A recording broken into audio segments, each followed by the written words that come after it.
हर खबर पर होगी आपकी पकड़। डाउनलोड कीजिए ABP live app. Quite disappointed with how we played in this series. As you rightly said, we take every challenge that comes our way, we try and take it head on, and that's something that we've done in the past. I feel like we were completely outplayed in this series, and we obviously did not play the kind of cricket that we do play as a team. So it was a combination of both, and the thing to take away from here is not to shy away from the things that went wrong. Instead, address them straight up and not be in denial. Accept those mistakes and correct them going forward, because we do have a lot of cricket away from home coming in this season as well, and something that we're very optimistic about and looking forward to, because the things that have not gone right here, we would like to be in similar situations and correct them rather than just talking about them. So it's obviously very disappointing to lose the series in this manner, and something that as a team we all realize, and we all are definitely accepting it straight up. What is it with New Zealand that makes it so difficult? I mean, for the Indians, like we stumbled against them in the World Cup semi-finals as well. It's becoming a bogey team in many ways. I'm sure that no one was saying that in the first half of this tour. So it can't be result oriented. We don't think like that. We got beaten by a better team on the day in the World Cup, and we got beaten by a better side in the Test series as well. So there's no shame in being outplayed. At the international level, you need to accept your mistakes and move forward. All this bogey team and all that, we don't believe in, because our record against them is pretty good in the past. So you can't just make a team a bogey team because of one Test series and a semi-final loss. We definitely have not thought like that, and they're definitely not looked at from our point of view as that team. They just played much better cricket on that day and in this Test series as well, which, as I said, there's no shame in accepting that. We're not trying to create some controversy here by tagging a team or naming them a bogey team or something like that. Aviral, you always said that the outside noise is different to the language that you guys use in the dressing room.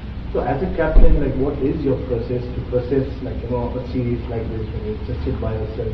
How do you go about it? Well, acceptance is the first word. As I said, when you obviously these kind of mini phases and these kind of times as a team or as individuals also, you learn to process them better. It doesn't mean that they stop coming or they stop happening.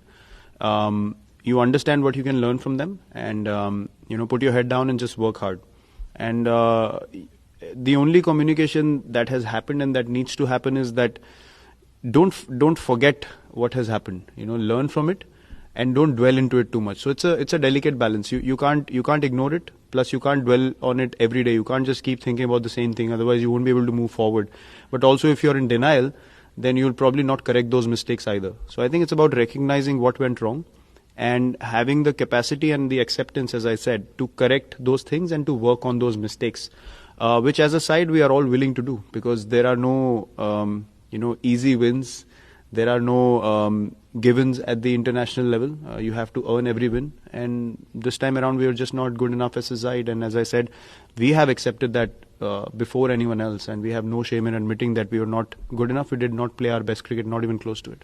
Just considering the schedule that the Indian team has, as batsmen, if little things creep in, do you even have the time and the space to still work on it? There's no off season really. There are two ways to look at it. I mean, I would much rather be in the middle and try to correct those things rather than having too much time in between and then, waiting for a game to arrive so that you can figure out whether you've corrected those things or not. The advantage of playing a lot of cricket, which the schedule is such, is that if you are working on something, you have many games to try and execute it, straight up. So it's the way you look at it. Again, as I said, it needs to be balanced. You can't overthink it, and you can't be in denial either. So works for different people, it works differently. But look, it's, as I said before, if you're taking pressure, then all kinds of things can feel wrong, whether it's personal skill or playing as a team. But when you're just optimistic about what you want to do, say you walk out to score runs rather than, thinking of survival or thinking of the conditions too much, then you bat accordingly. Similarly, as a team, if you're worried about what might happen in a session, whether it will go our way or not, then invariably it does not. So I think the outlook as far as I'm concerned and as far as I saw things happening wasn't ideal for us in this series. We were not positive enough. We were not brave enough in moments, which we have done in the past. In crunch moments, we've just gone for it. Even though we've lost, but still, we were competing. So I think those are things that, for me, are things that need to be ironed out moving forward. And then the skills obviously follow your mindset. It's simple as that. You can bat as well as you want, but if you don't think right, then you're not going to be able to do what you want to do. So I think it's more ironing those things out mentally and just going ahead positively and taking challenges head on.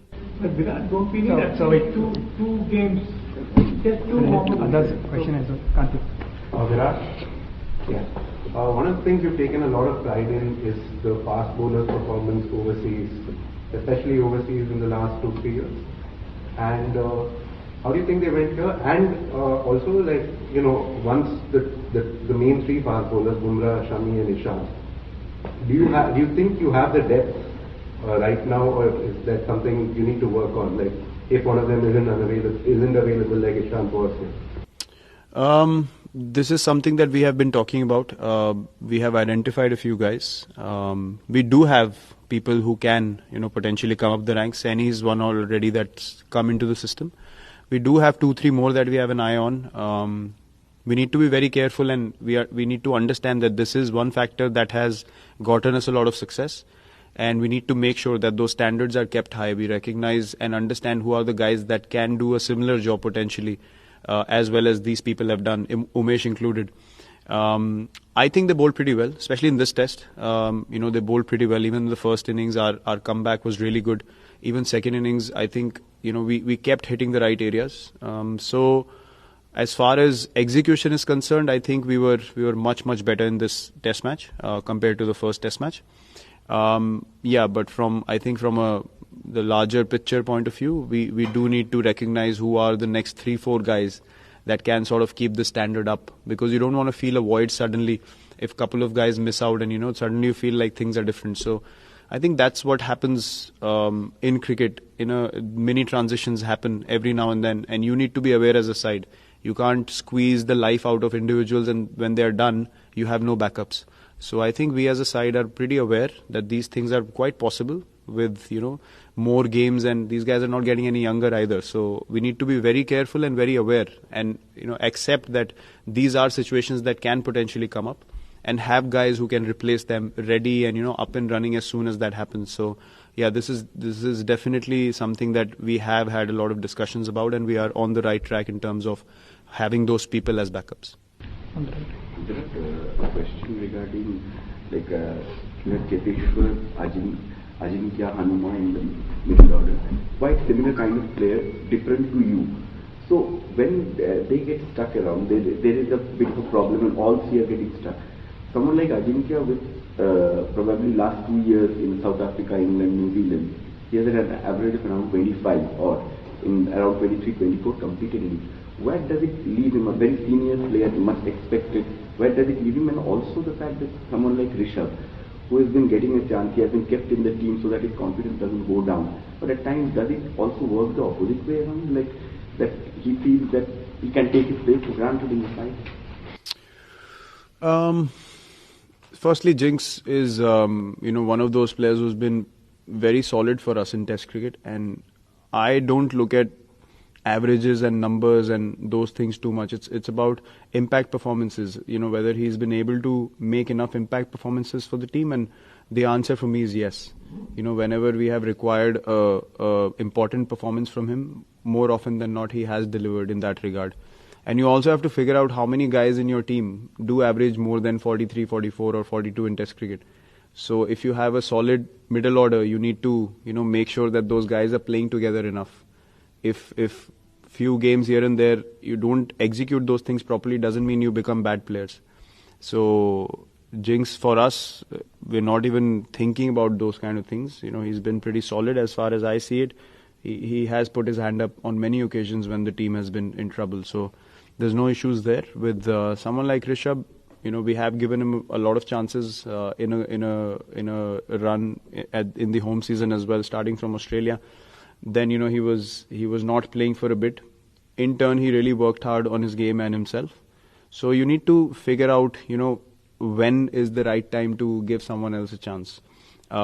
If you push people out too early, they can lose confidence. But I don't see anyone taking their place for granted in this team. That's the culture we've set fully. People are told to take responsibility of what they do and work hard towards it. Whether it happens or not, it's a different thing. Then you can have conversation with the players. But no one here has come in thinking, I'm going to play every game or, I'm indispensable. That culture we have not created. Everyone's working hard on a daily basis, and, the time that he did not play, he really worked hard behind the scenes. So we thought, this is the right time because of his game and the way he plays. He can make a difference, lower down the order. Unfortunately, it didn't happen, but that was our planning behind it, and we're going to stick to what we planned and then go ahead with it. We can't really fluctuate too much when it comes to what we planned. So we definitely thought he's going to come good in these two games, and collectively as a batting unit we did not perform. So to single out people, I don't believe in that. We take the hit together as a group, whether it's the batting group or as a team, and we try to correct those things and move forward. Right, what's your reaction to your behaviour in the field yesterday? Swearing at Williamson when he got out and swearing at the crowd. As Indian captains, you need to set a better example and tone it down a little bit in the field. What do you think? Well, that's a fair question. I'm asking you the answer. Well, it's multiple reports that you did, so do you need to set a better example? You need to find out exactly what happened and then come with a better question. You can't come here with half questions and half details of what happened. And also, if you want to create controversy, this is not the right place to be. I've spoken to the match referee, he had no issues with what happened, so thank you. You spoke earlier about acceptance of mistakes and addressing them. The fact that you will not get such conditions in Test cricket overseas too often. So, according to you, what are those mistakes that you have identified? Now it's very close to the end of the series. But what are the mistakes that you have identified, and how do you go about addressing them? Again, having clarity as batsmen. We have performed in difficult conditions in the past as well. It's about, and we understand that we were in a good frame of mind when we were playing in those conditions at that period. So I think it's all about trying to get into that space more often than not. And for that, you need to think positively on every day of the test match, every situation, every session that you're part of. And something that we failed to do as a batting unit. And I truly believe that we made too much of the conditions from the first day onwards of the first test. Overcast, a bit of dampness in the pitch. We never spoke of these things before. So yeah, it can creep in every now and then. It's about not letting it grow, not letting it become a norm. Something that as a side we've not done that at all. We don't go to conditions and think we might not be able to execute what we want to. We've always gone with a very positive outlook, and then, as I said, your skill follows how you think. If you're not clear in your head, then the feet don't move. You're not quite sure whether to play the shot or not, whether to leave the ball or play the ball. So I think these kind of things can creep in, and which have creeped in this series, and something that we have recognized already. And the good thing is everyone's understood what's happened, and they're very keen to improve it. And it's all mental. I don't see any problem with anyone's game as such. It's all mental and something that can happen at this level, and we just need to accept it and iron it out and move ahead. Final two questions in Hindi now.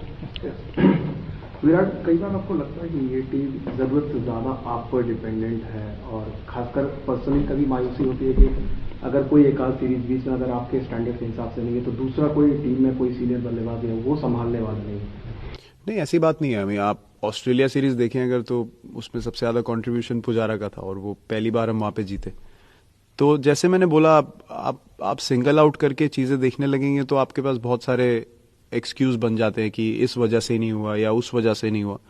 जब आप अच्छा खेलते collectively तो आपका एक ही M रहता है कि 300 350 बोर्ड पे लगने चाहिए। अब वो 5 लोग 50-60 बनाए या फिर कोई एक आदमी 150 बनाए जैसे पुजारा ने किया ऑस्ट्रेलिया में, हमारे लिए एम है कि टीम का बड़ा स्कोर लगना चाहिए। तो अगर वो कलेक्टिवली नहीं लगता है तो आप उस चीज को आपको उस चीज को समझना चाहिए, रादर देन ये सोचना कि किसी ने नहीं किया, या ऐसा कभी कोई सोचता नहीं है। मतलब आप एज ए टीम ही खेलते हैं और एज ए टीम ही आप अच्छा करना चाहते हैं। तो मेरे दिमाग में ऐसी कभी बात आई नहीं पहले भी, और मैं हमेशा यही कोशिश करता हूँ कि क्योंकि क्रिकेट में आप इंडिविजुअली एक एक मोमेंट आप अलग से आप एक एक मोमेंट को जीते हैं अलग अलग एज बैट्समैन। तो मैं कोशिश करता हूँ मेरी जितनी कंट्रीब्यूशन हो सकती है मैं पूरी अपनी कोशिश करूँ, और सब लोग ही ऐसे सोचते हैं। तो ऐसा नहीं है कि कोई दूसरे को देख के बोलता है कि हाँ हमारी रिस्पॉन्सिबिलिटी कम है। तो कलेक्टिवली जब ऐसा होता है तो आपको कलेक्टिवली ही उस चीज को रिस्पॉन्सिबिलिटी लेनी चाहिए, रादर देन सिंगल आउट करना लोगों को। शेड्यूलिंग के ऊपर कब बात होगी, क्योंकि लगातार इतने मैचेस आप खेल रहे हो। जैसे आपने बोला था कि एक जमाना ऐसा आएगा कि फ्लाइट ग्राउंड पे लैंड होगी, अब वापस जाने के बाद 4 दिन के बाद आप फिर से इकट्ठे हो जाएगा, 3 मैच की वनडे सीरीज होगी। जो क्या कैसे खेलोगे आप, क्योंकि आप सलीम जावेद भी हो तो रोज शोले तो नहीं लिख सकते, तो कैसा करोगे आप?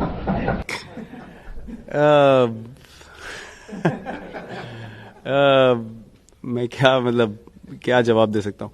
जैसे मैंने बोला सर कि अभी 2-3 साल तो मुझे नहीं लगता है कि कुछ प्रॉब्लम होनी चाहिए, बट हाँ थोड़े टाइम में लोगों को समझ आ जाएगा कि एज बढ़ती है, कम नहीं होती। तो देखिए अब जो है सामने वो है, आप उसका कुछ कर नहीं सकते। जैसे मैंने बोला कि प्लेयर्स अगर उन्हें लगेगा कि ज्यादा हो रहा है तो वो फॉर्मेट्स को प्रायोरिटाइज करके फिर ब्रेक्स लेना शुरू करेंगे। इसके अलावा कोई ऑप्शन नहीं है एट द मोमेंट। तो आप ये नहीं एक्सपेक्ट करते कि इंडियन टीम को कोई 2-2.5 महीने का ऑफ सीजन मिलना शुरू हो जाएगा, वो पॉसिबल ही नहीं है। तो अभी जितना भी ब्रेक हमें मिल रहा है हम उसके हिसाब से एडजस्ट कर रहे हैं। जब ज्यादा हो जाएगा तो एज अ प्लेयर ही आप ब्रेक लेने के लिए जो एक कॉन्वर्सेशन कर सकते हैं, चाहे वो सिलेक्टर्स है या मैनेजमेंट है, जो हम लोग रेगुलरली कर रहे हैं। तो आई थिंक प्रेजेंट सिचुएशन में यही एक ऑप्शन है लोगों को रेस्ट देने का। आप कलेक्टिवली नहीं उस चीज को सोच सकते, क्योंकि हमारा एफटीपी पहले से ही डिसाइडेड है अभी, और सबको पता है कि कितने मैचेस होने वाले आने वाले टाइम में। तो इसके बारे में सोचना और डिस्कशन करना, आई डोंट थिंक कि उससे कुछ निकलने वाला है सॉल्यूशन।